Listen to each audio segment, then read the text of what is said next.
വളരെ മേൽത്തരം ജീൻസ് മെറ്റീരിയലാണ്, ബാഗ് നിർമ്മിക്കുന്ന ജീൻസ് മെറ്റീരിയലാണ് ഞങ്ങൾ ഉപയോഗിച്ചിരിക്കുന്നത്. ഇത് ഖാദിയുടെ സ്ട്രാപ്പാണ്. അതുകൊണ്ട് തന്നെ ലോഡ് കുറവാണെങ്കിൽ പോലും അത് നമ്മുടെ ഷോൾഡറിൽ നിന്ന് തെന്നിപ്പോരത്തില്ല. അതോടൊപ്പം തന്നെ മനോഹരമായ എംബ്രോയ്ഡറി ഉണ്ട്. സ്റ്റിച്ചിങ് എല്ലാം വളരെ പെർഫെക്റ്റ് സ്റ്റിച്ചിങ് ആണ്. അത് വളരെ അടുത്തടുത്തുള്ള സ്റ്റിച്ചിങ് ആണ്, അല്ലാതെ ലോങ് സ്റ്റിച്ചിങ് അല്ല ചെയ്തിരിക്കുന്നത്.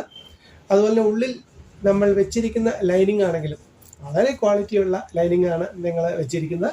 അപ്പോൾ നമുക്ക് പരിചയപ്പെടാം. ആദ്യം നിങ്ങൾ ചെയ്തിരിക്കുന്ന ഒരു എംബ്രോയ്ഡറി ഇതാണ്. ഓക്കെ, രണ്ടാമത്തെ എംബ്രോയ്ഡറി അതും ഒരു ഫ്ലോറലാണ് ഞങ്ങൾ കൊടുത്തിരിക്കുന്നത്. മൂന്നാമത്തെ ഒരു ബ്ലൂ കളറിലാണ് ഞങ്ങൾ ചെയ്തിരിക്കുന്നത്. അത് ഒരു 1 കോർണറിൽ വെച്ചാണ് ചെയ്തേക്കുന്നത്.